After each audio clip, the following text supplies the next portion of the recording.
Paprašykime tarti irgi sąjūdžio pirmieji Arvydą Juozaitį.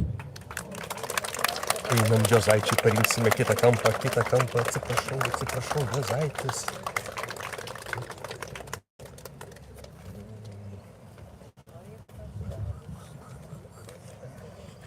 Turim kreiptis ir taip turim jaustis.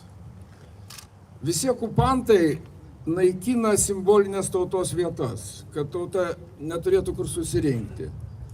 Vienintelė vieta, kur komunistų okupantai negalėjo išnaikinti, buvo kapinės. Bet čia nėra kapinių. Mes susirinkom kaip į gyvybės šaltinį. Ir tada jau pasakėm pradžia. Ant šito kalno 22 iš ryto, kai kilo saulė, stovėjo triubočiai ir jie triubino ir dainavo. Mes girdėjome nuo terasos: lietuviais esame mes gimę. Ir Rimvydas Rimdžius pakėlė vėliavą, mes jį vadinam Lietuvos sąjūdžio vėliavnešių. Nežinau, Rimvydas, esi čia dabar, bet jisai žino, kad čia mes susirinkę. Rimvydas žiūri gyvą transliaciją. Čia nėra vien tik tai statybos klausimas ar politinis klausimas, tai yra moralinio atsparumo klausimas. Ir kadangi mes dabar čia matom labai mažai jaunimo, ir žinom, kad Lietuvos jaunimas šiuo metu, statistika yra siaubinga, tik tai 15-20 nuošimčių žmonių jaunųjų nori turėti šeimas ir vaikus. Praktiškai mes stovim prie Lietuvos išnykimo slenksčio.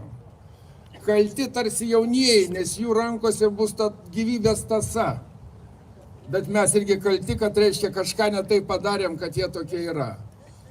Žinoma, pasaulio atvirumas juos pagavo, begalinės galimybės ir malonus gyvenimas. Čia malonaus gyvenimo nebuvo. Čia buvo laimės ir džiaugsmo gyvenimas. Ir pasižiūrėkit statistiką. Po šitos nakties gimė 5000 vaikų. Tai dabar reiktų pagalvoti, kokio reikia renginio, kad tie 5000 gimsta, nes per metus Lietuvoje tik 17 000. Divizijai reikia 1000, kiek? 10 minimum, bet čia ne ta kalba iš viso. Vadinasi, mes priešintis dabar galim tik tai morališkai. Ir kad po tos moralės paskui ateitų fizinis veiksmas, tai yra vaikų gimimas. Ir jeigu mes dabar, kaip sakoma, net kovosim tų rūmų, tai reiškia, čia yra tas kryžius, kurį mes savo pasistatom patys. Mes žinom, kad pasaulinės jėgos nori čia padaryti tokį centrą, kad prieš Gedimino kalną, nežinia kokius simbolius čia pakabins, ir visi žinotų, kad čia nebe Lietuva. Todėl šita vieta yra šventa mums. Tai pagaliau kas nors įvardins tas jėgas, ar ne? Patys savo ir visiems, kam pasakysime, palikti jos vėjo pagairės vietoje. Todėl tėvynainiai, pirmin su Sąjūdžio diena, šiandien mes pakėlėm 1 milijoną žmonių. 1 milijonas buvo reikalingas Sąjūdžiui, kitas 1 milijonas prisidūrė. Taip, kad mums tas uždavinys ir laukia. Ačiū už dėmesį. Kur, apie kokį milijoną kalba Juozaitis, aš nesupratau. Draugai mano, mūsų dar ne milijonas, mūsų 48 žiūrinčių gyvą transliaciją ir porą šimtų susirinkusių pažiūrėti gyvai. Žyminės. Taip.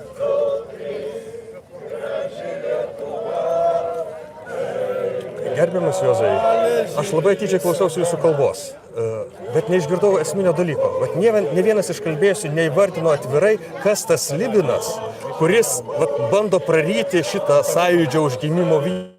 Taip pat atvirai, tiesiai, vienu žodžiu. Aš pasakiau pasaulinės jėgos. Būtent, bet jos turi pavadinimą konkretų. Nežinau, aš nežinau pavadinimą. Aš neturiu nes prieš visą pasaulį tai pakovoti sunku. Prieš visą pasaulį tenka kovoti, kadangi negimdo žmonės visur. Bet jeigu mes nustosime, tai mums galas. Todėl nereikia visų paisyti. Ne, tai, jūs apie šitą, apie tautos mirtį. O gerai, o apie sporto rūmus, konkrečiai. Nes, yragi konkretusgi užsakovas, kuris užsitvėrė čia teritoriją, kuris nori tą teritoriją perimti paimti savo rankas ir jiems staiga ėmė, trukdo toksai reliktas aborigenų. Matot- Kodėl niekas nedrįsta jo įvardinti atvirai? Pasakyti, štai, mes kovojame dabar. Svarbiausi dalykai, gyvenimas, meilė yra laimimi, nebūtinai sakant, kad tu esi priešas. Aš žinau, kad visas pasaulis nori sunaikinti ir Lietuva nori sunaikinti. Bet čia nesunaikinti, jinai nori tiesiog pastatyti gražius pastatus su vaizdu į Ne. jie pačiu nori prabangiausiu pastatyti, vaizdu. kad Tai liptų ant kalno, Taip. su Gediminu, ir sakytų, va čia yra ne Lietuva jau. Jau, ar ne? Bet įvardinti to, kieno vardo minėti negalima.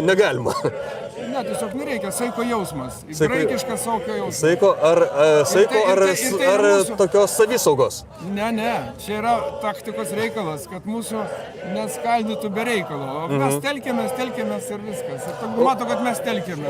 O manote, pavyks vis dėlto stovėti? Nes jau tiek metų griovė, bet tarybinė inžinierija rodo atsparumo stebuklus. Kiek mums dar laiko liko? Labai geri lietuvių inžinieriai, geras betonas. Sąžiningai statė, kaip savo. Kitas atlafetas yra stebuklingas architektūros stebuklas toksai. Nors. Ne, tai viskas gerai yra. O aišku, jeigu iki dabar nenugriovė, tai nenugriausiu. Dabar tai aš ne. Jau tikitės, kad praėjo tasai toks lūžio momentas, pyko, kai jau buvo sunkiausias, ar ne? Nes, matot, lūžio momentas ateis tada, kai mūsų tik 10 000 gims per metus, tada galas. Latvija jau mažiau. Mes vejamės. Gerai, dėkui labai. Gimdo Juozai. vaikus. Dėkui. Visą. Taip. Žodžiu, globaliosios jėgos, draugai mano, globaliosios jėgos ir to viskas pata. O čia, žiūrėkite, mūsų beveik 79 žiūrovai. Ir štai kiek čia susirinkusių jų sustojusių į gyvą eilę. Bet, kas čia? Matau įdomius žmonės. Aha. Taip.